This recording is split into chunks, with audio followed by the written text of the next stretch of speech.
اطاعت کرو اللہ رب العزت کی اور اس کے پیغمبر حضرت محمد مصطفیٰ صلی اللہ علیہ وسلم کی فرما برداری کرو۔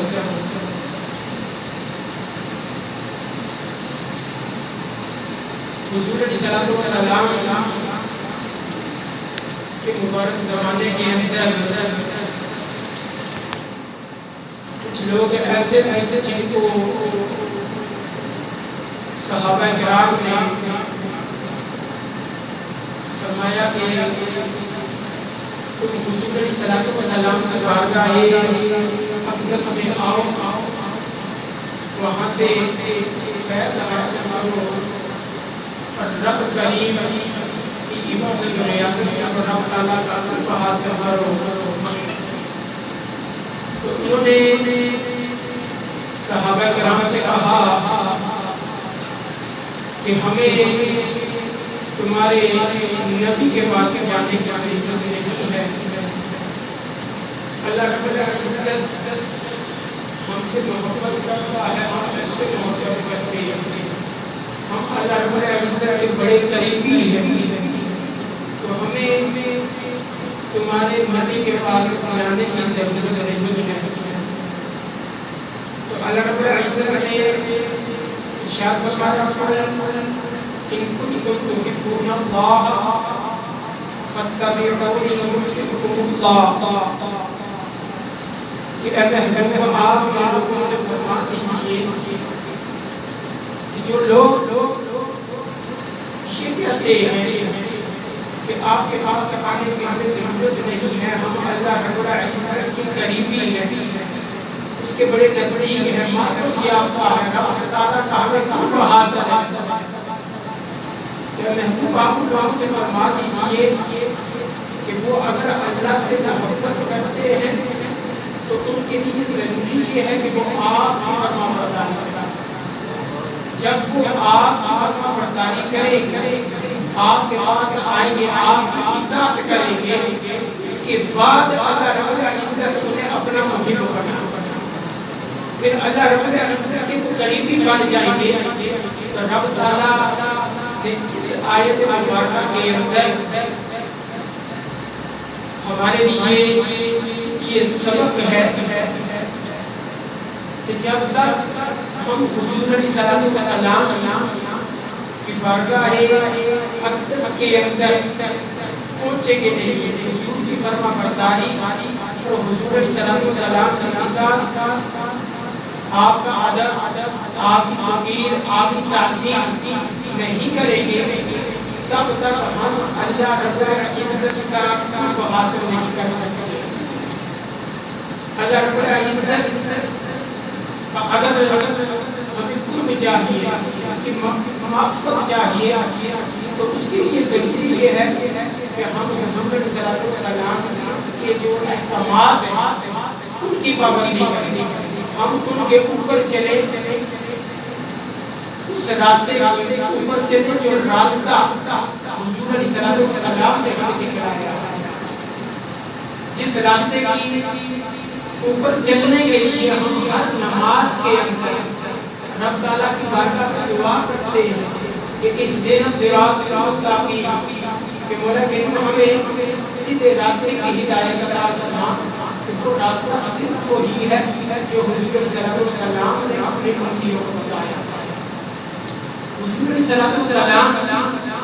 کی اطاعت اور فرما برداری کتنی ضروری ہے۔ سرکار دو نبی علیہ السلام کی حدیث مبارکہ ہے، صحابہ کرام تشریف فرما تھے تو حضور صلی اللہ علیہ وسلم فرماتے ہیں کہ میرے صحابہ کل قیامت والے دن بے شمار لوگ ایسے ہوں گے جو جنت میں جائیں گے، بے شمار لوگ جنت میں جائیں گے۔ آگے حضور صلی اللہ علیہ وسلم فرماتے ہیں کہ سوائے مالک کے، تو صحابہ کرام نے عرض کیا حضور یہ منکر کون ہے جو کل قیامت والے دن جنت میں نہیں جا سکے گا؟ تو حضور علیہ السلام ارشاد فرماتے ہیں میرے صحابہ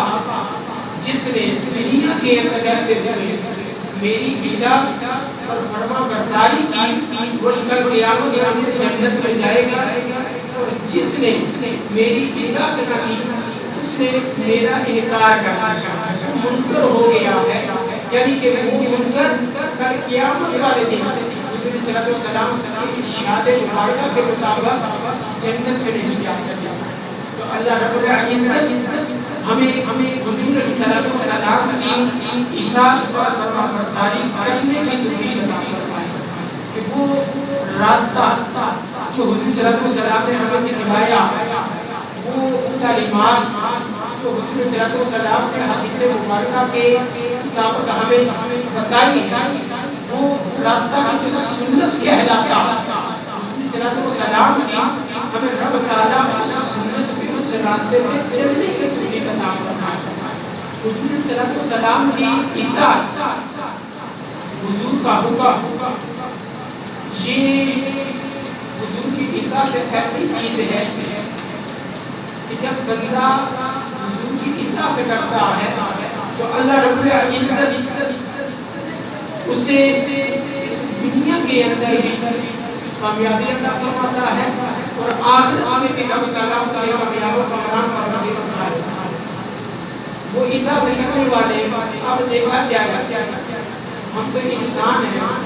انسانوں نے بھی صحابہ کرام کی زندگی کے حوالے سے پڑھو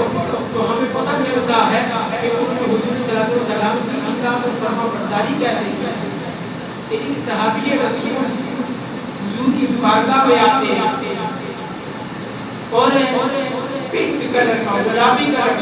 کا کرتا پہنا ہوا، کپڑا پہنا ہوا، تو حضور صلی اللہ علیہ وسلم دیکھ کر فرماتے کہ ماں حاضر کیا ہے، لیکن یہ کیا پہنا ہوا ہے آپ؟ تو صحابی رسول وہاں سے واپس چلے جاتے، جا کے وہ کپڑے اتارے، دوسرے پہنے کو جلا دیا، تو گھر پر نے کہا کسی اور کام میں لے آتے، تو کہا جس چیز کو حضور نے ناپسند کیا ہے وہ اس کے ساتھ میں کوئی بھی کام نہیں کرنا چاہتا۔ صحابہ کرام نے اس طرح اطاعت کی ہے۔ صحابی رسول اللہ حضور کی بارگاہ میں سونے کی انگوٹھی پہنی ہوئی ہے، وہ سونے کی انگوٹھی پہن کے حضور کی بارگاہ میں آتے ہیں تو حضور صلی اللہ علیہ وسلم فرماتے ہیں کہ ہمارے لیے یہ سونا پہننا حرام ہے، یعنی یہ تو تم نے دوزخ کی آگ کو اپنے ہاتھ میں پہنا ہوا۔ یہ صرف اس وقت کے مردوں کے لیے نہیں تھا، بلکہ آج یہی حکم آج کی مرد حضرات کے لیے ہے کہ سونا جو ہے وہ عورت پہن سکتی ہے، مرد حضرات نہیں پہن سکتے ہیں۔ لیکن ان کو صحابی رسول انہوں نے انگوٹھی اتاری پھینک دی۔ اب حضور صلی اللہ علیہ وسلم وہاں سے تشریف لے گئے، وہ انگوٹھی وہاں پہ پڑی ہوئی ہے، وہ صحابی بھی وہاں پہ ہے، دوسرے صحابی ہے، انہوں نے کہا انگوٹھی اٹھا لو، انگوٹھی اٹھا لو، انہوں نے کہا میں کیا اٹھاؤں جب میرے حضور نے اس کو پھینک دیا، میں یہ کیسے اٹھا سکتا، میں اس کو نہیں اٹھانا چاہتا کیونکہ میرے نبی نے اس کو پھینک دیا۔ تو وہ صحابی دوسرے جو دوست کے ساتھی تھے انہوں نے کہا میں یہ نہیں کہتا ہوں آپ اٹھاؤ اور اٹھا کے آپ اس کو پہنو،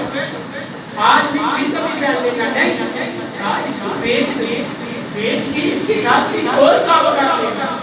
لیکن اٹھا دو یہ ضائع ہو رہی ہے، کوئی نہ کوئی تو اٹھا لے گا، کیوں نہ آپ اپنے کام میں اس کو لے جائیں۔ جب میرے نبی نے میرے ہاتھ سے اٹھا اس کو اتار کے اس کو پھینک دیا ہے، یہ کبھی بھی نہیں ہو سکتا ہے کہ حضور کا نام اس کو دوبارہ یہ کبھی بھی نہیں ہو سکتا ہے۔ انہوں نے حضور صلی اللہ علیہ وسلم کی اطاعت اور فرمانبرداری اس طرح کی ہے، اور اللہ رب العزت اپنے نبی سے کتنی محبت فرماتا ہے کہ جو انسان حضور صلی اللہ علیہ وسلم کی سنت پہ عمل کرے، حضور کی اطاعت اور فرمانبرداری کرتا ہے، رب تعالیٰ اس انسان کو دنیا اور آخرت کی کامیابیاں عطا فرماتا ہے۔ دوستو یہ تو انسان بے شمار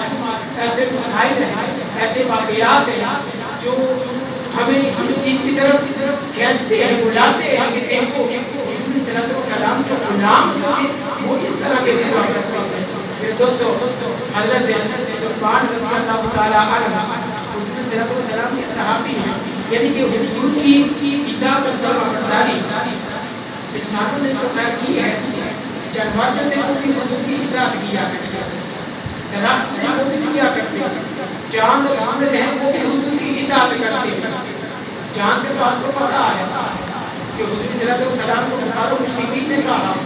کہ اگر آپ اللہ کے نبی ہیں تو اس چاند کے 2 ٹکڑے کیجیے، تو حضور صلی اللہ علیہ وسلم نے اشارہ کیا چاند کے 2 ٹکڑے ہو گئے۔ اور یہ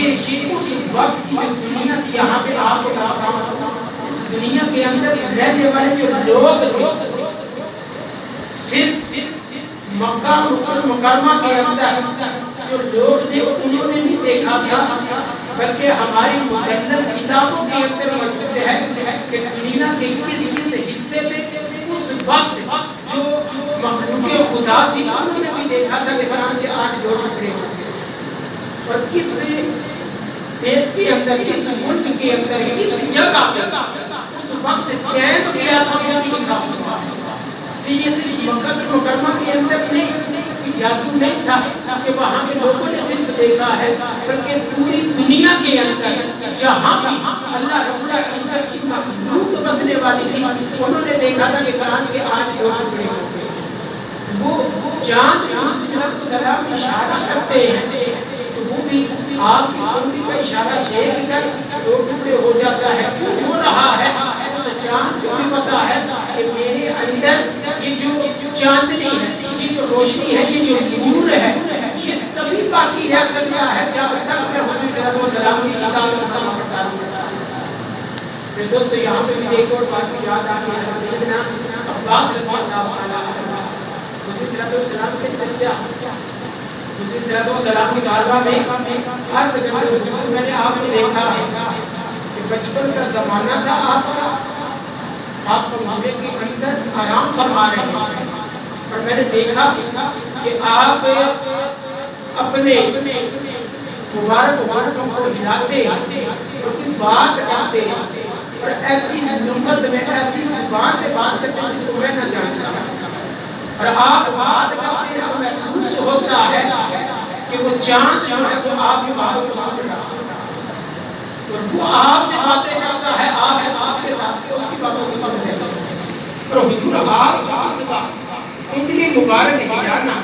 میں نے دیکھا ہے کہ جس طرف آپ کا انگوٹھا ہلتا ہے، انگلی مبارک ہلتی ہے، میں نے دیکھا ہے چاند بھی اسی طرف ہل جاتا ہے، اسی طرف ہلا کرتا ہے جس طرف آپ کی انگلی کے اشارے ہوتے ہیں۔ تو حضور صلی اللہ علیہ وسلم فرماتے ہیں، چچا عباس یہ تو بڑی بات ہے، میں تو اس سے بھی پہلے کی باتوں کو جانتا ہوں، میں ابھی دنیا میں نہیں آیا تھا، اپنے ماں کے شکم اطہر کے اندر تھا، اس وقت لوح محفوظ کے اوپر جو قلم چلا کرتی تھی میں اس وقت اس کی آواز کو بھی سن لیا کرتا تھا، اپنی ماں کے شکم اطہر کے اندر تھا، اور وہ چاند مجھ سے باتیں کیا کرتا تھا، میں اس سے باتیں کیا کرتا تھا، اور وہ میری اطاعت کرتے ہوئے جس طرح میرا پنجرہ ہلا کرتا تھا، میری اطاعت اور فرما برداری کرتے ہوئے اسی طرح ہل جایا، اسی صفت ہو جایا کرتا تھا کہ حضور علیہ السلام کی اطاعت اور فرما برداری اس کو بھی پتا ہے کہ میرے لیے میرے دوستو، حضور صلی اللہ علیہ وسلم سورج وہ بھی حضور صلی اللہ علیہ وسلم کی اطاعت کرتا ہے، اور یہ چاند اور سورج جس طرح کہ ہم اکثر معراج کے حوالے سے بات کرتے ہیں کہ رب تعالیٰ نے 27 معراج کی شب رات کے حضور صلی اللہ علیہ وسلم کو اپنے پاس بلایا، تو وہاں پہ 27ویں شب اور رات کو بلایا، حالانکہ آپ دیکھیں میں اپنے کسی دوست کو بلا رہا اپنا گھر دکھانے یا باغ دکھانے اس کو سیر کروانا چاہتا ہوں، تو کس وقت بلاؤں گا؟ روشنی کے پاس بلاؤں، اور اس کو بلا کے میں اس کے ساتھ جاؤں گا، اس کو بتاؤں کہ یہ میں نے کمرہ بنایا ہے، یہ میرا کھانا ہے، یہ کچن ہے، یہ فلاں چیز ہے، یہ فلاں چیز ہے، تو باغ کے اندر یہ اسے میں لے کے جاؤں گا، روشنی میں لے کے جاؤں گا، تو اللہ رب العزت نے سیر کے لیے اپنے محبوب کو بلایا، اور محبوب کو بلایا گا رات کے وقت کیوں بلایا؟ شیخ سعدی شیرازی رحمۃ اللہ تعالی علیہ آپ فرماتے ہیں رات کو بلانے کا مقصد یہ تھا کہ اللہ رب العزت اپنی مخلوق کو بتانا چاہتا تھا کہ میرے نبی جو ہے وہ چاند اور سورج کے محتاج نہیں ہے، بلکہ چاند اور سورج خود ان کے نور کے محتاج ہیں۔ ان کی اطاعت اور فرمانبرداری سے یہ کرتے ہیں کیونکہ ان کو پتا ہے جب تک ہم ان کی اطاعت کریں گے تب تک ہمارا اندر جو ہے وہ روشن رہے گا، ہمارے اندر نور رہے گا۔ لوگ خدا جو ہے وہ ہم سے روشنی اسی وقت حاصل کر سکتی ہے جب تک ہم حضور صلی اللہ علیہ وسلم کی اطاعت اور فرمانبرداری کرتے ہیں۔ پھر دوستو علی مرتضیٰ رضی اللہ تعالیٰ عنہ اشارت فرماتے کر رہا، آپ سب حضرات جانتے ہیں کہ حضور صلی اللہ علیہ وسلم حضرت علی مرتضیٰ رضی اللہ تعالیٰ عنہ کی گود مبارک میں اپنا سر اقدس رکھ کر آرام فرما رہے ہیں۔ یہاں پہ یہ بات سے پتہ چلا کہ حضور صلی اللہ علیہ وسلم کچھ لوگ کہتے ہیں کہ سو رہے ہیں، تو حضور صلی اللہ علیہ وسلم اس وقت سو نہیں رہے تھے، آرام فرما رہے تھے، کیونکہ حضور صلی اللہ علیہ وسلم کی حدیث مبارکہ ہے کہ عصر اور مغرب کے درمیان جو وقت ہوتا ہے اس وقت میں سونا نہیں چاہیے۔ عصر اور مغرب کے درمیان حضور نے فرمایا ہے نہیں سونا چاہیے۔ صحابہ کرام نے عرض کیا حضور اس کی وجہ کیا ہے؟ سرکار دو عالم نبی علیہ السلام فرماتے ہیں کہ اس کی وجہ یہ ہے کہ عصر اور ظہر کے وقت جو بندہ سوتا ہے اللہ رب العزت کی طرف سے اس کا جو ذہن ہے وہ کمزور ہو جائے گا۔ کہ عصر اور مغرب کے درمیان یہ ایک حدیث مبارکہ بھی کو بھی آپ کو مسئلہ بھی ہے بتاتا جا رہا ہے کہ عصر اور مغرب کے درمیان کوشش کیا کرے کہ نہیں سونا چاہیے۔ عصر کی نماز کے بعد مغرب کی نماز سے پہلے حضور فرماتے ہیں کہ اس کا ذہن جو ہے وہ کمزور ہو جاتا ہے جو بندہ اس ٹائم پہ سویا کرتا ہے۔ تو حضور صلی اللہ علیہ وسلم حضرت علی رضی اللہ تعالیٰ عنہ کے گود مبارک میں سر رکھ کر آرام فرما رہے ہیں۔ آنکھیں مبارک کے پردے جو ہیں وہ آپ نے بند کر دیا، جانتے سب لیکن اس کے باوجود آنکھوں کے پردے بند کیے، جانتے سب۔ اب حضرت علی رضی اللہ تعالیٰ عنہ کسی وجہ سے نماز عصر نہ پڑھ سکتے، تو اب سورج ڈوب رہا اور علی مرتضیٰ کی گود میں سر اقدس سرکار دو عالم نبی علیہ السلام ہے، تو حضرت علی پریشان ہو جاتے ہیں کہ سورج ڈوب رہا ہے، نماز عصر پڑھنی اور نماز عصر وہ نماز جس کی تاکید بھی بہت زیادہ ہے، تائید رب تعالیٰ بے شمار فرمائی ہے، اور اللہ رب العزت نے فرمایا حافظ علی الصلوات والصلاۃ الوسطیٰ کہ یہ جو درمیانی نماز ہے اس کی زیادہ حفاظت کرنا، اس کی زیادہ حفاظت کرنا وہ کون سی ہے؟ درمیانی نماز علماء کرام فرماتے ہیں کہ وہ عصر کی نماز ہے، عصر کی نماز ہے، اس کے لیے رب تعالیٰ نے فرما دیا اس کی زیادہ حفاظت کرنا، تو وہ نماز حضرت علی رضی اللہ تعالیٰ عنہ آپ پریشان ہو کہ سورج ڈوب رہا اور میں نے ابھی تک نماز عصر ادا نہیں، اب سرکار نبی علیہ السلام آرام فرما رہے ہیں، اب میں سرکار کو اٹھاؤں تو اٹھاؤں کیسے؟ حضرت علی رضی اللہ تعالیٰ عنہ اسی کشمکش کے اندر کے آپ کی آنکھوں سے آنسو جاری ہوا، آپ کی آنکھوں سے آنسو جاری ہوا، حضرت علی رضی اللہ تعالیٰ عنہ وہ ایک نماز قضا ہوا، آنکھوں سے آنسو جاری ہوا، اتنی قضا ہوا،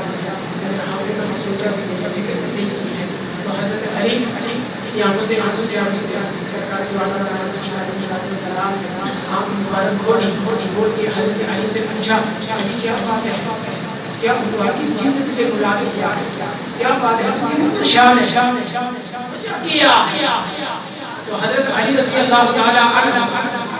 آپ عرض کرتے حضور آپ نے نماز عصر ادا کر دی، میں نے ابھی تک نماز عصر نہیں پڑھی، اس لیے پریشانی کی وجہ سے میری آنکھ سے آنسو جاری ہو گیا۔ تو حضور صلی اللہ علیہ وسلم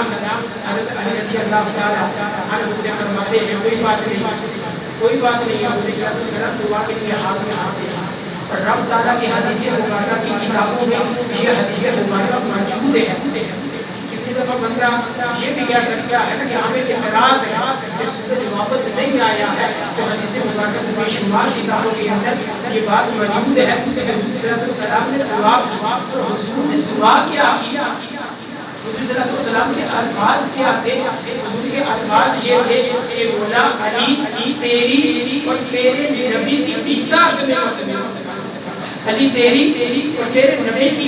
اطاعت فرما برداری میں قسم تھا، علی کی نماز اثر کا دعویٰ۔